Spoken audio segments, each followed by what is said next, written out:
Welcome to the 5th episode of Serial Killers of the World, where we delve into the dark histories of the world's most notorious crimes. Today, we examine the chilling story of Jeffrey Dahmer, known to history as the Milwaukee Cannibal, or the Milwaukee Monster, whose ordinary apartment building concealed unspeakable horrors that shocked the world.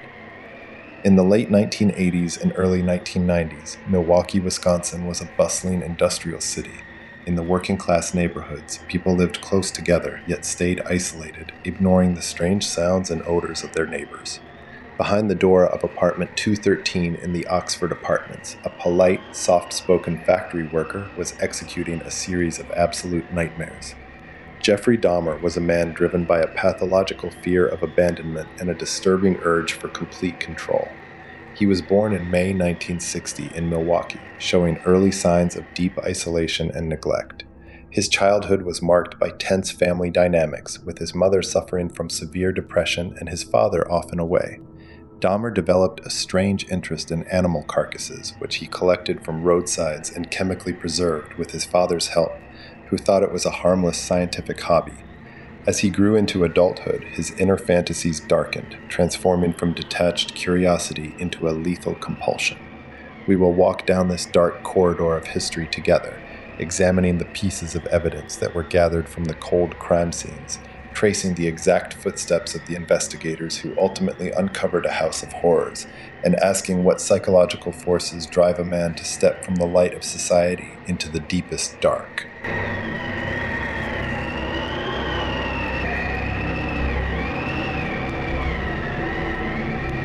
Imagine this. It is July 1991 in Milwaukee, Wisconsin. The narrow corridors of the Oxford Apartments are filled with a strange, chemical, decaying odor. Neighbors complain, but the landlord dismisses it as a bad refrigerator or plumbing issues. Behind the door of apartment 213, Jeffrey Dahmer is living a double life. He lures young men and teenagers to his home from local bus stations, malls, and bathhouses, promising them drinks, money for photos, and a place to hang out. Once inside, he drugs them, strangles them, and ensures they never leave. Dahmer's first murder occurred in Ohio back in 1978, when he killed Stephen Hicks, a hitchhiker he invited to his family home in Bath Township. In the years that followed, Dahmer struggled to find direction. He briefly attended Ohio State University, dropping out due to chronic alcoholism. His father then sent him to join the United States Army, where he served as a combat medic in West Germany. However, his drinking problems persisted, leading to an honorable discharge. He moved to Wisconsin, living with his grandmother in West Allis. It was there that his deadly compulsion resumed, resulting in multiple victims before he moved into his own apartment in the spring of 1990. For 13 years, Dahmer carried out his horrific crimes, exploiting the isolation of his apartment and the vulnerabilities of his victims, many of whom were young men of color from marginalized communities.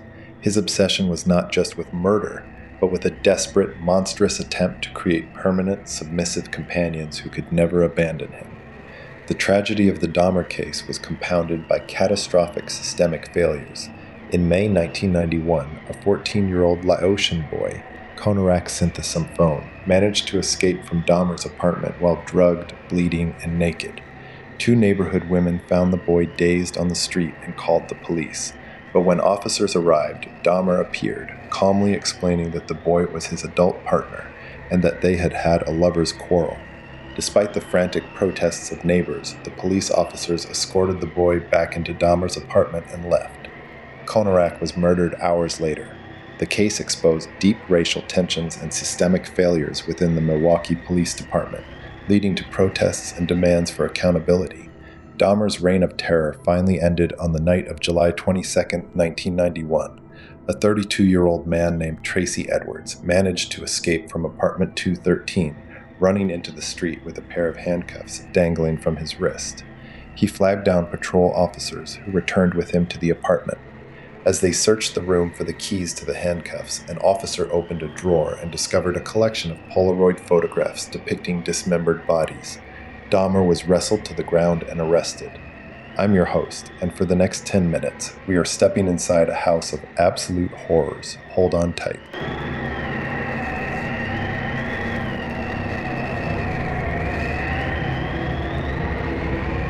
The Milwaukee Monster. The subsequent search of apartment 213 revealed a scene of absolute depravity that left seasoned detectives traumatized. Crime scene investigators discovered human heads in the refrigerator, skulls in the bedroom closet, a large vat of acid containing human remains, and preserved body parts stored in various containers.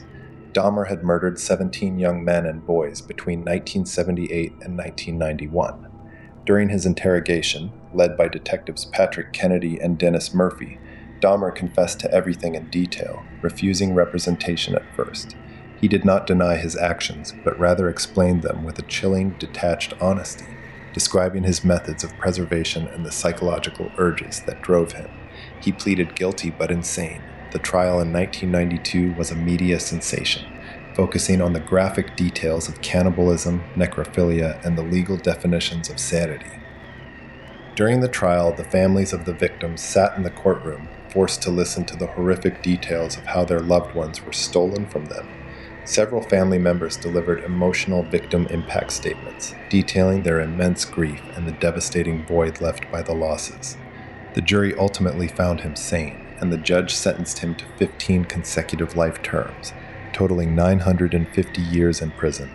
Dahmer did not spend his life behind bars. On November 28, 1994, while performing work duty in the gymnasium showers at the Columbia Correctional Institution in Portage, Wisconsin, Dahmer was beaten to death with a 20-inch metal bar by a fellow inmate, Christopher Scarver. Scarver was a convicted murderer who claimed he was commanded by God to execute Dahmer, and he also killed another inmate, Jesse Anderson, during the same incident.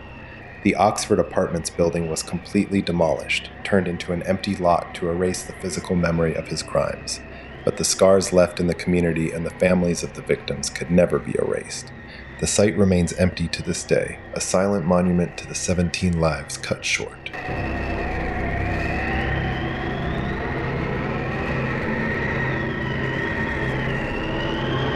The Shadows of Oxford Apartments. The case of Jeffrey Dahmer remains one of the most haunting studies of human depravity and institutional failure in modern history.